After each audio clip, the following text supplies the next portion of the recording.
Yes, a very good evening to you tuned into UBC TV. We thank you so much for following all our work in terms of news, programs, and everything that we produce for your consumption. My name is Micheal Lukoma, warmly welcoming you to this week's edition of One on One. We discuss variety on this program, but the heated political season is taking our attention like 99%. We have to ask these leaders a lot of questions because they are accountable to you and all of us in this beautiful pearl of Africa, as they want to keep positions or take positions and responsibilities. What kind of plans do they have for you and the country in general in those particular positions or responsibilities that they want to carry on? We are here with another one. He's not a new face on this screen. He has served this country as a member of parliament, a minister. He is a businessman. His name is Captain George Michael MUKULA. He's a member of the Central Executive Committee of the NRM, representing the Eastern region as a deputy person, and he wants to take back this position. We want to know, what has he delivered previously in the position and others, and what kind of new MUKULA is he giving to us in this kind of very office? Captain, we are so glad to have a chance to talk to you. It's a pleasure talking to you. How have you been? How is everything? So far, so good. Beautiful weather. The country is stable, and the economy is growing. And I think that the national resistance movement under General Yoweri Kaguta Museveni is making an excellent taking excellent steps in economic growth and stability of the country. How would you describe your tour or journey in as far as leadership in Uganda is concerned to where we are now? I started as Secretary for Defense, LC1 Bugolobi Bangalos. And when was that? That was then, I think, a little before about 1991. And as a young person, a cadre of the national resistance movement. And I also then progressed to be the Secretary for Defense, Bugolobi Bangalos II, and later on became Chairman Bugolobi Bangalos II, the whole of Bugolobi Bangalos. Yep.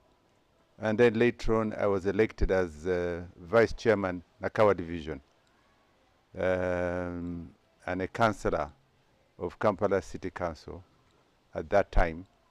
Later on, I acted as Chairman, Nakawa Division. And when the time came, I decided to take a tour of leadership in Soroti municipality then.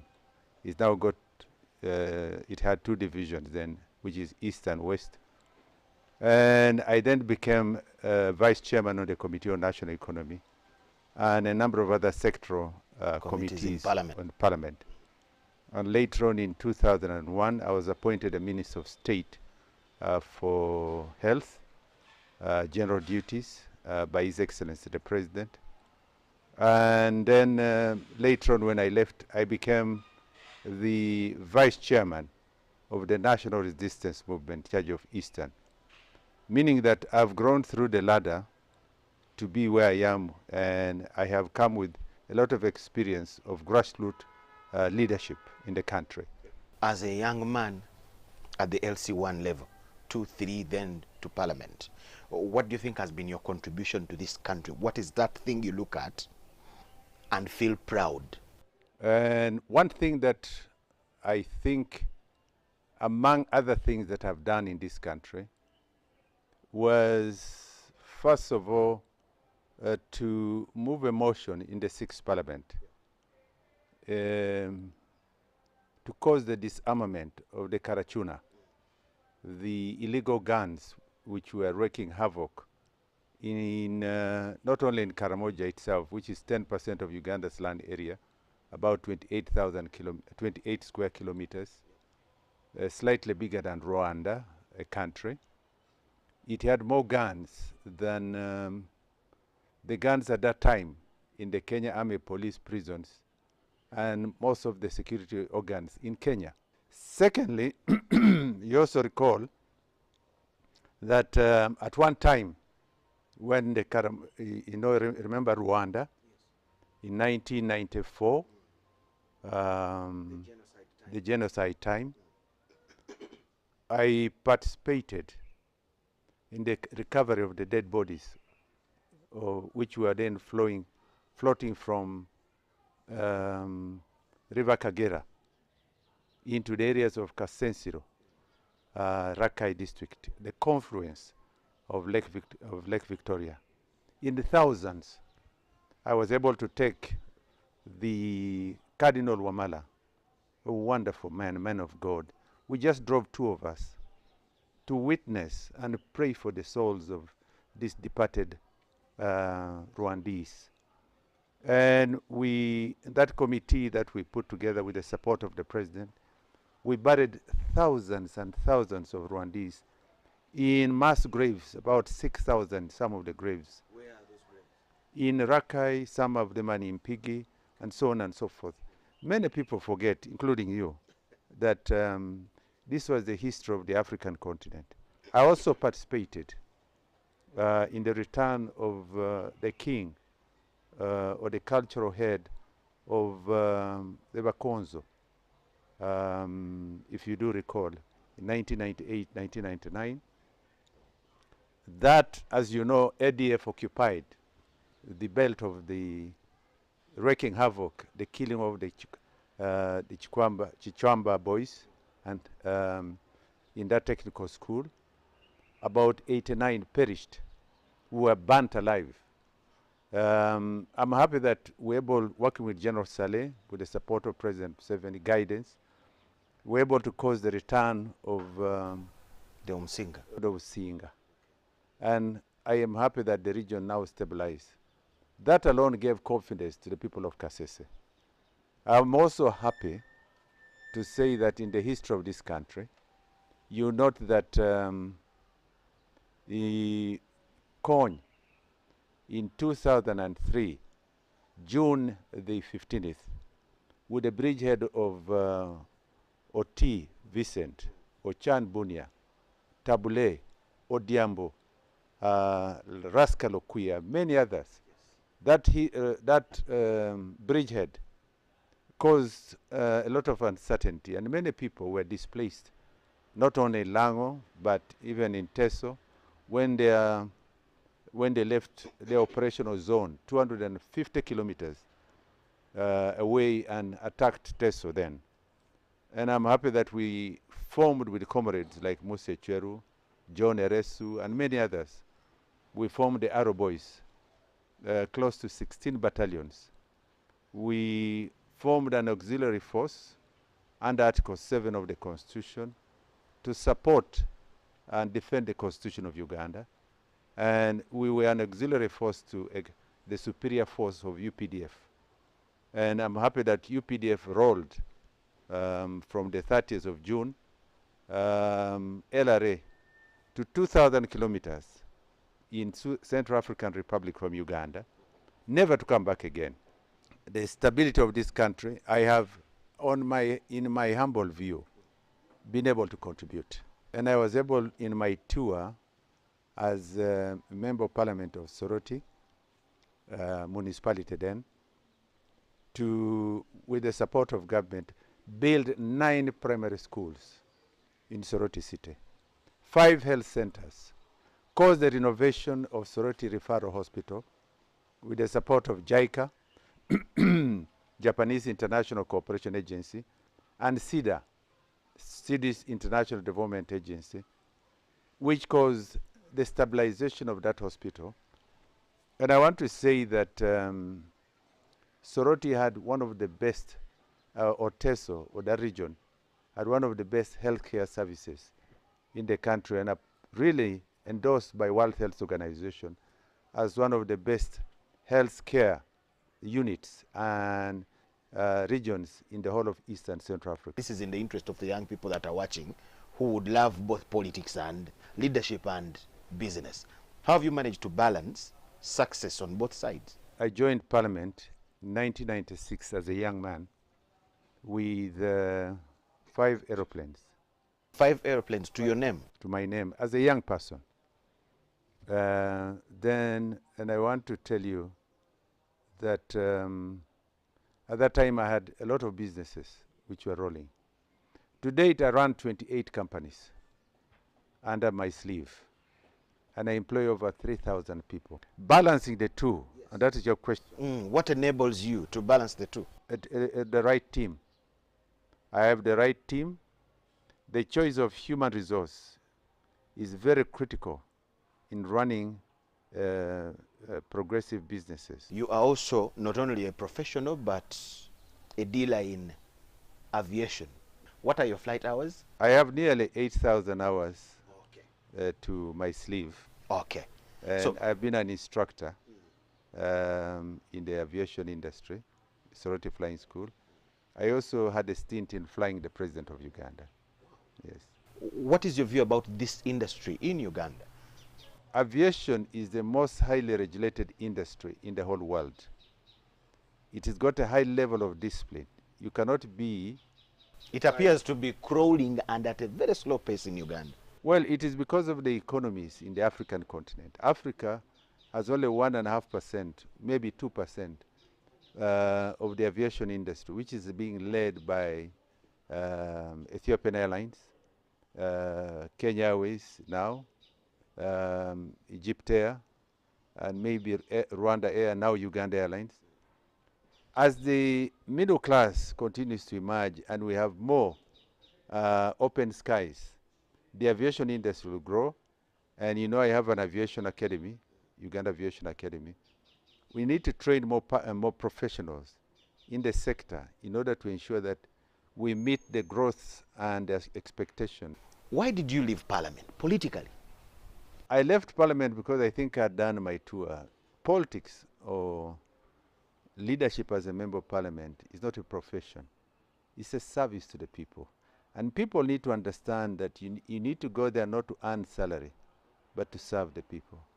And be a voice, have the ear that listens to the aspirations of the people. Because if you don't, then you cannot be re-elected. At that time when I left Parliament, I could have been re-elected again. I was very popular and still remain popular. But I think that I had done my part and I wanted to come back to the private sector. If you want to make money, don't go into politics unless you are corrupt. But if you want to make money, go into the private sector. That's where the money is. You have colleagues with whom you served at the same time in Parliament. They are still in the dungeons and struggles for the flags and water and votes and flexing with the voters to keep in Parliament. What makes you different from them? I think that most people go to Parliament with good ideas. You have seen them elucidating, sponging the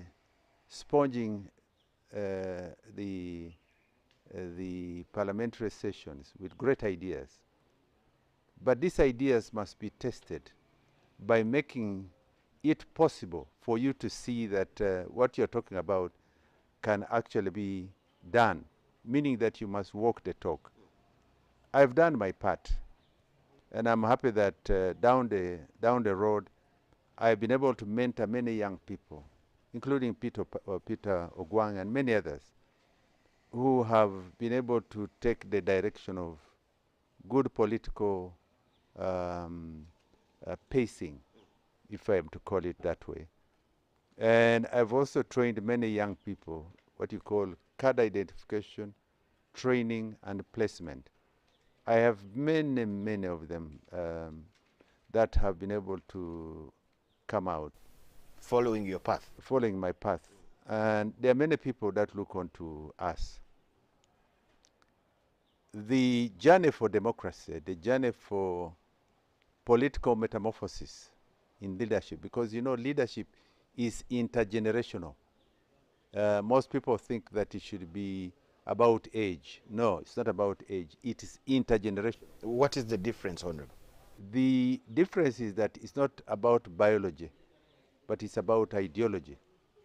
And if you see people in Adjumani lining up behind a man who's 86 years, who is not physically fit, but people feel that he should lead them, it's because they remember what he has done for them.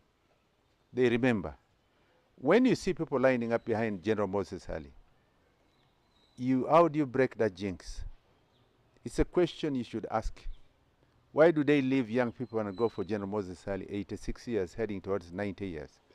It's because they believe in him. For your case, don't you think you took the decision too early? Well, I think that my view was that I had really served the country.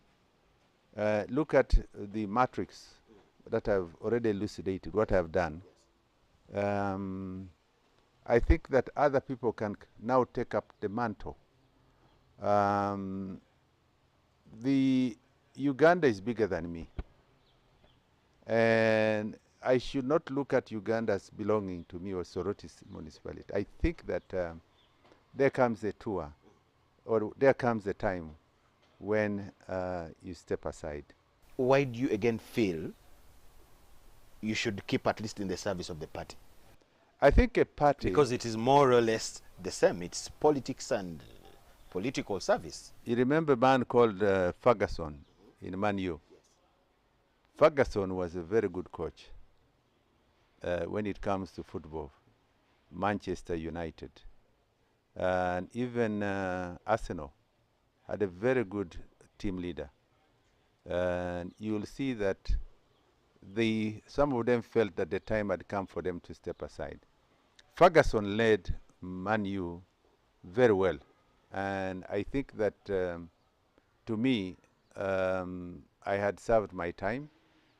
And to me, I think that the approach to it has to be conditioned to one's feeling. Because you just don't say that I want.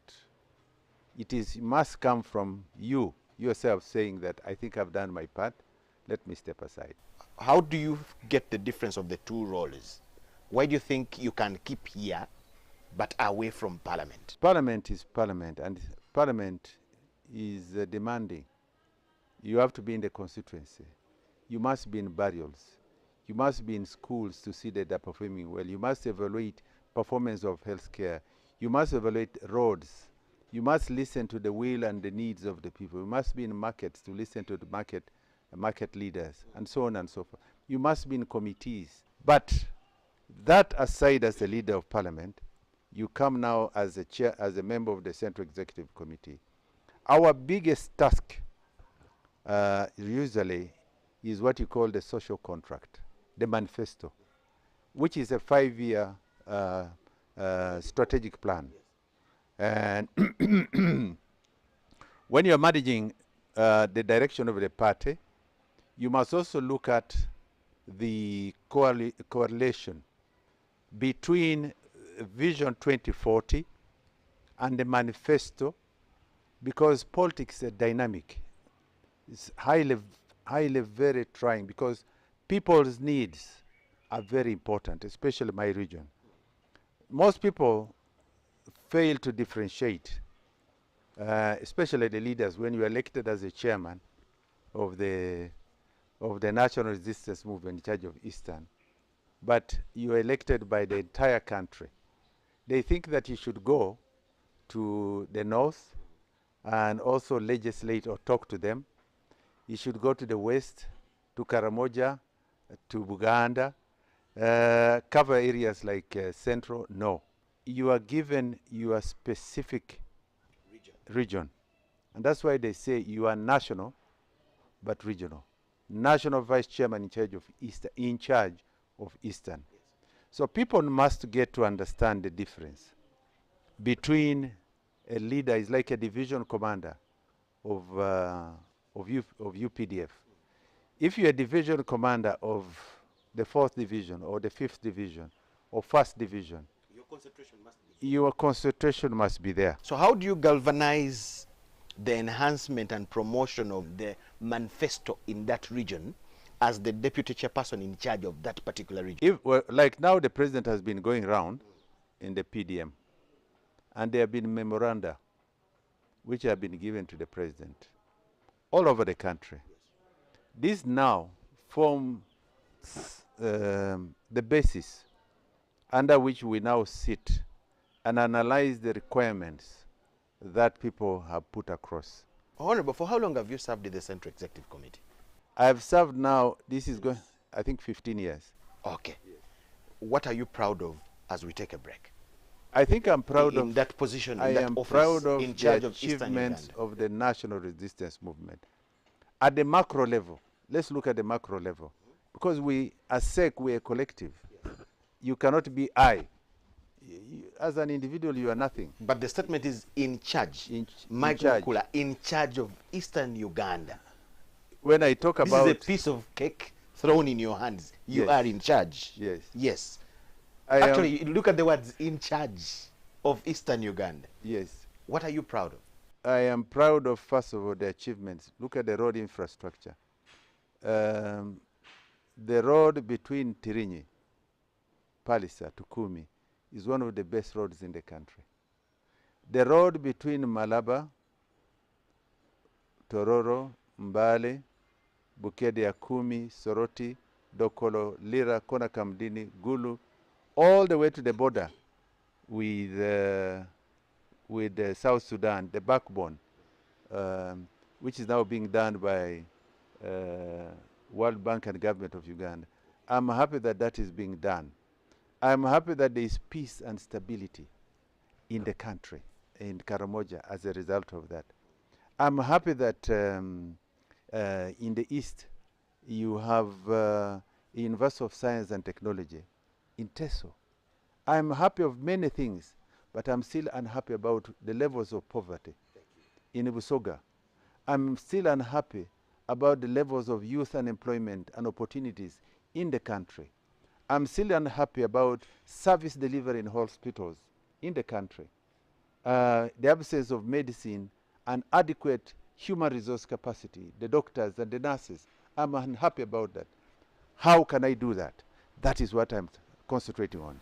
But these problems have been around with you in charge. You get? Actually, on top of the poverty, unemployment, and all those others, the Eastern region is leading when it comes to early childhood pregnancies and such some other social problems. As the chairman of the party in power, in charge of Eastern Uganda, what measures have you taken to handle these challenges? Let us put them in one bucket, with the manifesto in your hands on behalf of the party in the region. Unfortunately, General Yoweri Kaguta Museveni and I cannot be social policemen at night or during daytime to stop people from producing children. Children from producing children? No, children. Yes. Because that's a function of individuals.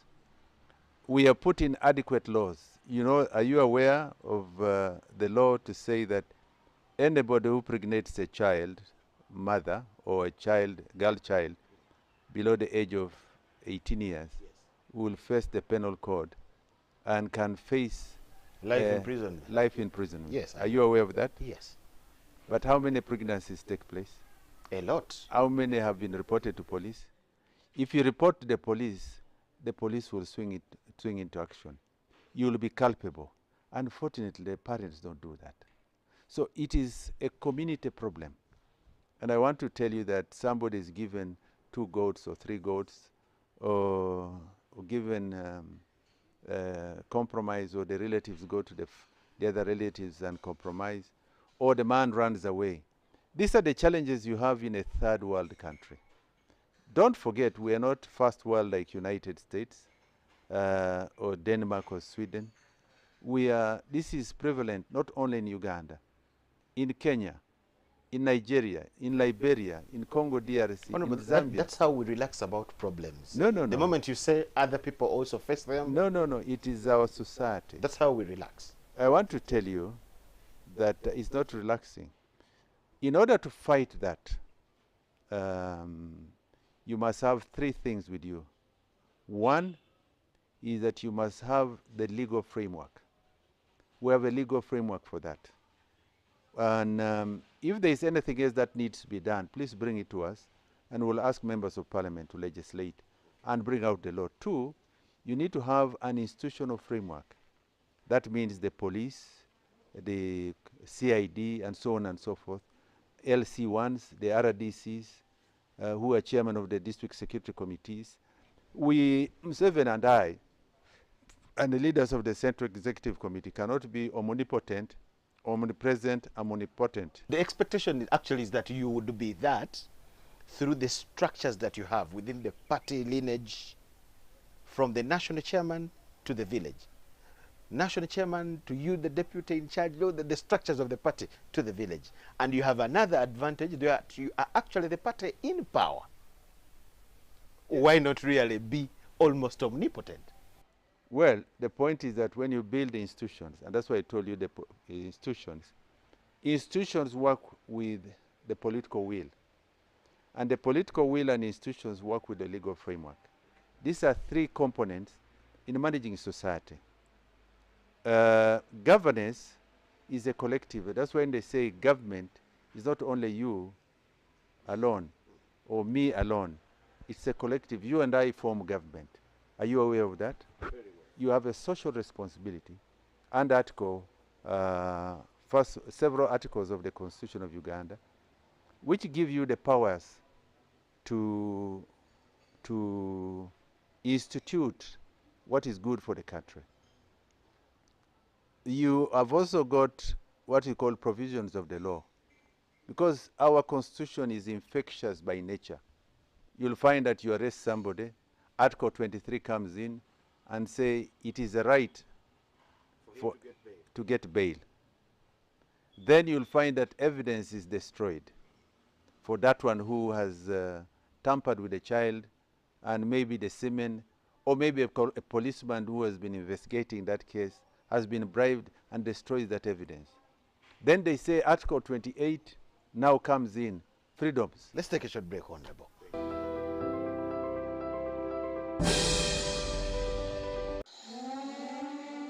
Do you hear it? Do you see it? In Uganda, Tanzania. That's the sound of business in a developing economy. For UBC News, Charlotte Amuge, MUKULA. About colleagues. Do you see it? In Uganda, Tanzania. That's the sound of business in a developing economy. for UBC News, Charlotte Amuge, MUKULA. Catch the weekly business roundup every Saturday at 8:30 p.m. only on UBC TV, inspiring Uganda.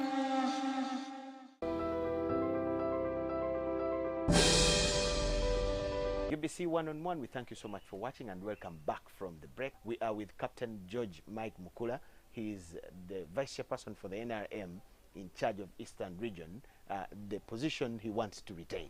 Captain, welcome back from the break. Thank you very much. How would you describe the politics in the Central Executive Committee of NRM?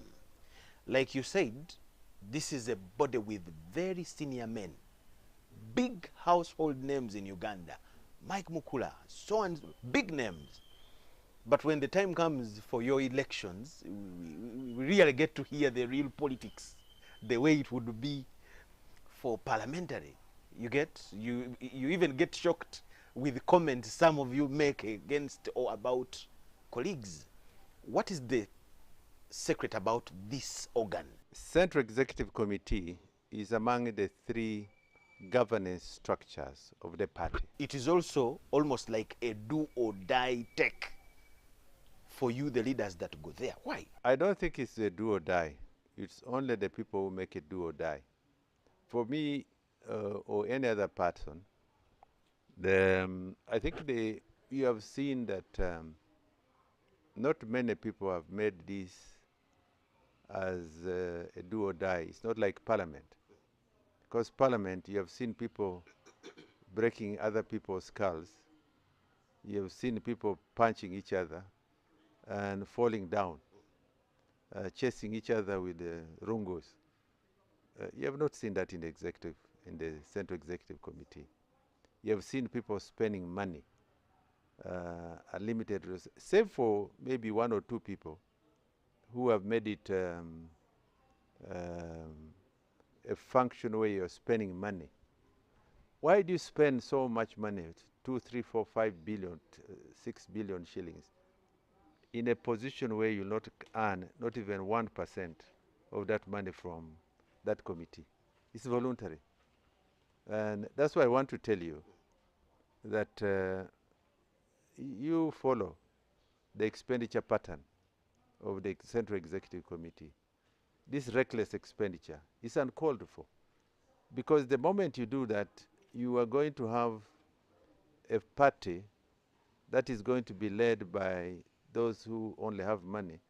In fact, you will put the party at a risk of being on sale. Maybe people want to be part of that body that takes final decisions within how the party operates. No, but my argument here is that why would Ndugu Rugonda do that? Why would Alhaji Kigongo do that? President Museveni and the fighters of NRM or NRA never earned a salary when they're in the bush. It was a sacrifice. When they left their wives and their family to engage in a protracted liberation struggle of this country, they never earned salary. That should be the spirit we carry forward for the party. Being selfless, not being self, but selfless.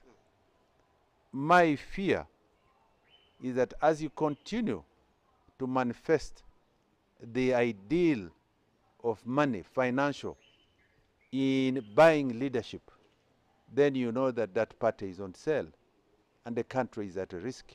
Right now you are in a race with over 3, 4 people yourself. Do you think the drama that comes with elections can really be avoided? And isn't it that attracts even spending money and buying off people and all that? Democracy in the African continent is a learning curve. It's a process that will take time to ferment. I have seen even mature democracies, and I've talked about this before. Mature democracies like the United States of America, the extremist radicals of the Republican Party under Donald Trump, you remember in the other elections he held, attacked the temple of democracy, the Senate and Congress. And even the vice president was on the run. He had to go into the dungeons of Congress and Senate to be hidden. And you find that a number of people were injured. Some even, said, were possibly killed. That extremism, and some people were jailed. That extremism is what you must avoid. And that United States has gone through over 250 years of political metamorphosis in the form of elections. You have a good number of people that want you out of that office. How prepared are you? The elections are just in August. How prepared are you this time round? I am as ready as yesterday. And they have blames that they throw at you. One of them being responsible for the disunity within the region. That's why you almost have a candidate from every sub-sect of the region. Our region, the Eastern, has got 5 sub-regions. The Sebei region, Teso sub-region, Bugisu sub-region, Bukedi sub-region, and Busoga. Buganda, you only speak Luganda. In the north, you only speak basically very few dialects. In Karamoja, it's only one, Nga Karamojong. In the west, they only, apart from they almost all connect. Apart from the Bakonzo, who speak close to the Bamba. The east has got about 14 to 15 different ethnic dialects. And in this, you have so many tribes. Even Busoga itself has got sub-tribes within Busoga. So you'll find that I am heading a highly dynamic society, multi-ethnic, multi-ideological, multi-formation in many ways. So it is very important that you have tolerance and patience and calm And where you have differences in one area, you've got to understand that internal contradictions are part of society. And NRM is multi-ideological from formation outside, but become uni-ideological and concentrate on the big picture. For me as a leader, Mao Zedong talked about the big picture. I'm looking at the big picture. The country now is stable from the north to the south, east to the west. The challenges we faced 15, 20, 30 years ago are not the same challenges that have manifested themselves now. They're completely new. And you'll find that the prescription that the president talks about, for you to prescribe, you must diagnose. That diagnosis takes the ability for you first to clerk, to know what is the problem, rather than you treating form. In philosophy, you talk about form and content. You now must, first of all, do the correct diagnosis. Now, if you do the correct clerking and diagnosis, then you do the prescription. Is it a false accusation that you are party to the divisions among leaders in the eastern region of the NRM? I have one very important ideal. I never interfere in local politics. And in these last elections, you will not see a footprint of MUKULA in Kapchorwa, in Teso, in Bugisu, or in Palisa or in Busoga, where you say, I went to campaign for so and so. So if I never campaigned for a chairman LC1, chairman LC2, chairman LC3, chairman, and not even an MP, so how do I get into contradictions? You have heard of these camps, Camp A fighting Camp B in the eastern region. What has been your role in ensuring that there is reconciliation? We have, first of all, the institutional framework. The party must have disciplinary committees, right from the grassroots up to the apex, national disciplinary committee. In the last framework, it was being chaired by my brother, Alhaji Kigongo. And he had the battery of people to support him. And it percolates all the way to the grassroots. Disciplinary committees handle lack of discipline in the party. These ones who veer left or right of the center. Yes. The disciplinary committees brings what you call a content of guidance. Then we have also reconciliation committees. Reconciliation in internal contradictions, where that fails, we get a team and a battery of people to deal with those internal contradictions. Where there are cracks that have emerged, we normally build consensus. And in the last elections, if you saw some people coming in and oppose, we have had 16 in this election. It is because of consensus, where you say, I think this one, let's work that way. Most of the time, the national resistance movement encourages consensus. And in order to avoid conflicts within the party, we have the correct methods of work. How do correct methods of work do prevail? You must say what is important at the right place and at the right time, and address them internally. The moment you externalize, the Baganda was saying, meaning that matters which are inside, don't externalize them carelessly. And even speech, even making statements. I think you know that I've been one of the most careful when it comes to statements. Even my whole interview here, I never go personal. It is not my part of politics. I have never gone to Museveni, not even one day, to accuse anybody, and he knows it, and I've told him before, to say Lukoma is a bad man. That's not the way I work. Let me deal with Lukoma at a personal level. That's how I work in politics. I believe that conflict resolution can be best handled by engagement. Where somebody has failed to agree, then you agree to disagree, and agree to disagree, but in a very formal way, and remain comrades, because NRM, we are comrades, we work together. They still think that you are part of the group that at least has served and probably should go home and give others a chance. What is your view?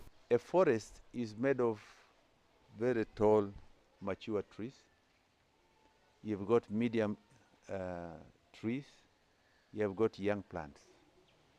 A country like Uganda, with 80% of the population below the age of 30, if you get our children to lead this country, then you're looking for trouble. I think you need cross-pollination of ideas, intergenerational confluence in governance of our country. It's not about biology, and I insist it's not about biology, it's about ideology. If you're talking about cadre identification, cadre training, and cadre placement, who does the mentorship and training? Do young people train themselves? This is the question I ask you. Even in the university, even in the army, somebody who has become a second lieutenant today, or a cadet, cannot rise tomorrow and become a general. It is a process. The army is one of the most disciplined structures of governance of a country. Actually, if you have... And that's why I tell you that those who are generals are not people who are 22 years. They're not people who are 25 years. These are guys that To be a general, you must be battle-hardened, you must be fully trained, you must be experienced, your leadership must be tested. All successful armies in the world relate to successful political leadership of a country. The two work together. I had a chance to talk to the Archbishop Ntagali in an interview the day church got the Most Reverend Samuel Kazimba. So I asked him, why do you, the clergy in the Anglican Church, retire so early? Because I would look at the Archbishop Henry Orombi, Archbishop, they all looked very strong men, but living. He said, church gives you retirement early so that you also get time to live your life free away from services. When you look at the complaints after the primary elections of Friday, there is a complaint in most corners that the elections have brought back you seniors. The primary elections brought back a big number of your colleagues, more, some of them more senior, of course, than you, but of course, you seniors. And you are here also having people that are pointing at you as another senior that should go home. What do you think about retirement and people demanding for others to retire in leadership, especially here in our land? In my 60s now, I am not octogenarian. It is unfair for whoever is asking. It is a very unfair. When you look at people like Donald Trump, he's 80 years now. If you look at Putin, he's heading to 80 years now. If you look at people like the Chinese president, he's also heading towards 80. If you look at most of the leaders in globally, forget about Africa, you cannot therefore fault people like President Museveni, who is leading one country of 47 million people, heading to 50, a young nation, when Donald Trump, same age with him, is leading a country of nearly 350 million people with 54 nations, which form United States, 51 states. The point I'm trying to tell you, leadership is a process. And you need experienced leaders to govern this country. You need, one of the problems we faced in 1962 as a country is that none of the leaders of the time was above 40 years. They were all in their 30s. You had Ibingira and Abu Mayanja, who were in 24 years old. What happened then? Sir Edward Mutesa was about 34. Obote was about 36. But what did it cause Uganda? Disaster. In less than 2 years, the country had gone into a state of uncertainty. By 1966, the gun culture was introduced in this country. I want to tell you that some of the political parties, and first of all, before I even go there, one of the mistakes we made, and even the introduction of military government under Idi Amin, was young people, lack of experience. I think it is important for us to read history or learn history, not to pass exams. But we should not make, and I repeat for you, the young people, do not make the mistakes our country made in the early 60s by stampeding leadership. Because you say, I want. It's our time. At that time, the Lancaster Conference in 1958 is what led to the stampede and the chaos Uganda is suffering from now. It has taken us, and it may take us another 100 years, to cure the mistakes that were made in 1966. But don't you think the young people should also see a semblance of your readiness, the seniors, of opening a door for them to come and sit with you, and that there is a chance of you allowing them to take over?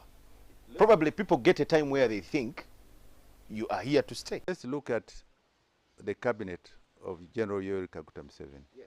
Anite, Ogwang, and all those people you see. Those are young people. 60% of the parliament of Uganda currently today are young people below the age of 50.